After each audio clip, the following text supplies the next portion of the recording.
So Cheers. it's super nice to be here with so many mass spec-minded people in one big talk. So that is really nice. And today's a talk about something which I really like and I'm really enthusiastic about. And these are kinases. So to start off with a little bit of background about these kinases. Kinases are an enzyme group of proteins that we humans all have. And we have actually more than 500 different kinases in our body. And what they do is they add phosphogroups to proteins, but also other molecules. And thereby they regulate many diverse cellular functions. So you can think of cell proliferation, you can think of immune system activation or evasion, and they play a role in many different functions. And this is also exemplified that some people predict that almost 75% of the proteins can be phosphorylated inside our cells. And these kinases are so nicely in regulating all these different kind of functions because they selves can also be regulated. So to give an example how this usually works, about 85% of the kinases has a thing called the activation loop. So it's a loop between two different lobes, the N lobe and the C lobe. And special about this loop, it often has an activating phosphorylation site. So when this site gets phosphorylated, the kinase gets remodeled into a different structure and it gets activated and it can perform a task. So cell division, for example.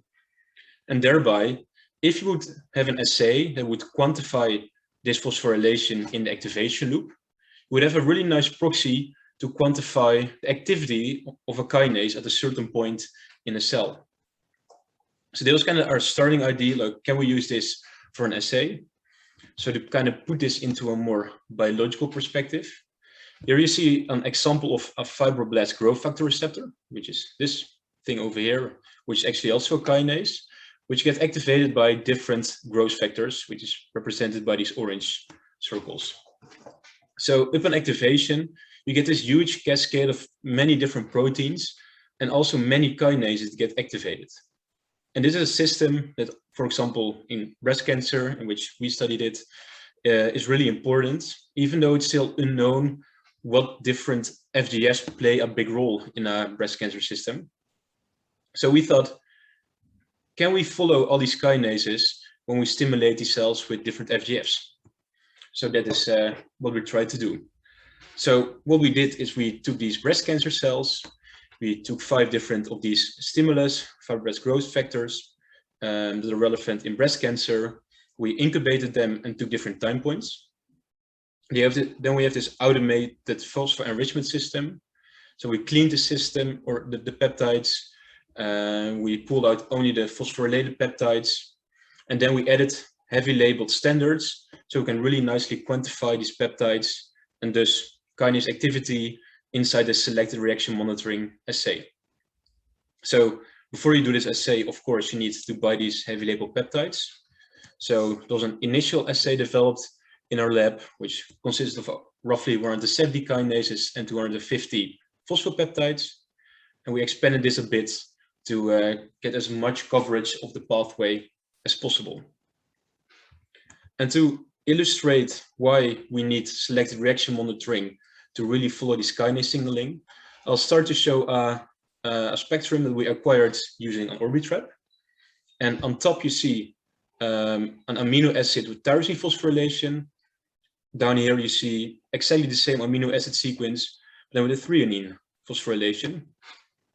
And I think you can appreciate that they are already fairly similar spectra, and only a couple of traces that give away that there is different phosphorylation between these amino acids. And keep in mind that in this case, that we have a very pure heavy label mixture, we have nice intensity and very little background. But you can imagine that, for example, if you have more background, you have lower signal, that's software, or even we have a really hard time to distinguish the correct phosphorylation site. And if we now look at a selective reaction monitoring assay that we made for these 2 peptides, we can start off with the top peptide, where we at the bottom have the heavy labeled peptides, and in the top the endogenous peptide that we measured. So we can see really clearly that they behave exactly the same. And if we now look at the top peptide shown here, we can see it has a totally different transitions. And also we did not pick up any of the endogenous peptides. So we actually really simplify our readout of the quantification of kinases. And as an extra bonus, these assays are super sensitive. And because we spike in heavy labeled peptides, quantification is much more accurate. So before I give you the whole biological network that we measured, I will start off with a small snippet of one pathway.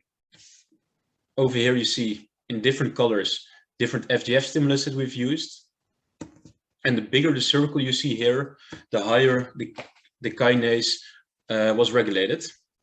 So to zoom in on these two kinases right here, what you see is that we have for each activation peptide or activation site and this kinase, we get these time curves. And these actually allow us to get an improved biological understanding. So these MARC kinase we find were never really associated with FGFR stimulus, and we didn't really know in what pathway they belong to. But because they have such similar mechanisms compared to the other kinase in the pathway, we could kind of pinpoint it that was probably also part of this pathway. So to now give you the real example of the full pathways we find. Over here you see the kinome activity dynamics of all the FGFs. And each FGF stimulus again has its own color. And also each pathway is depicted with its own color. And special about this biological network is that we have sorted all the different kinases based on when we have observed regulation. So this top part was regulated after 5 minutes, this part after 50 minutes, 30 minutes, and the last part after 60 minutes. And it's already super nice to see that different activators show different dynamics of activation. So for example, in this FGF2 stimulus, the blue pathway, or the yellow pathway is really fastly activated or regulated, And in this example, it takes about 50 minutes before any regulation is observed. And it gives a really nice and easy overview. And of course, to make this overview, we basically dove into the literature and see what people before us have discovered. And we kind of asked ourselves the question, is there a way to validate that we actually use the correct literature, that we connected the correct kinases to each other? And one solution that we found was that we could use something called logic-based dynamic modeling. So what you do is, this is an example. So let's say we have a receptor and we know it activates this next kinase, and we try to find a mathematical function that predicts the activity of MEK if we know the activity of FGFR. So we know its activation, we use the function. So as a result, we also know to what extent MEK is activated. And for the next kinase, we can also have a different mathematical function to predict to what extent the next kinase is activated. And if we would have a perfect model, we can feed in the model all our time points and all our activation quantifications. And in theory, it will be a nice fit. So we tried to do that. And this is what we came up with. So the blue bits has a very low error, so we can predict it really nicely. So if you look at part 1 over here, we see that the blue line is what the software predicted. The black line is what we have measured. So it's pretty nice. This one, which is slightly more red, we see that we couldn't really explain this, what seems like a negative feedback loop. So we have a fairly high error. So we can already tell there something in our network is missing. And to give an example of how we kind of continue with this data, we'll look at this bit over here, which is all an activation mechanism which leads to activation of a kinase called ERK. So we did some untargeted phosphoproteomics experiments, and to give you the results immediately, this is basically what we found. So ERK activation is commonly regarded via this red pathway. So after activation, you have multiple complexes that will be formed, after which MEK and ERK is activated. But our untargeted phosphoproteomics data shows there are a lot of kinases and proteins that are involved in a different route of activation, namely Rep1 activation. So we see that one of the inhibitors gets phosphorylated, We see some phosphatase gets regulated, and we can actually really nicely show that there's an alternative pathway that activates this system. So that's why we were really happy that we did this logic-based modeling, so we could find this piece of information. So to kind of conclude, what I hope you picked up from this little talk is that we can use this activation loop of kinases, where we can measure the phosphorylation in the activation loop to really measure the activity, which you could really nicely do with target kinase assays. And if we get these time curves, we get a more broad, rich data set that increase our biological confidence, and which also enabled us to do some logic-based dynamic modeling for some extra biological insights. So last but not least, thank you to a very nice group of people I work with. So I work in the lab of Albert Heck and Maarten Altelaar, and I had the fun to work with a lot of nice colleagues to have some good discussions with. And if you have any questions, you can obviously ask me at the end of the Q&A. But if you have maybe tomorrow or later have any questions, please don't hesitate to send me an email. And thank you for listening.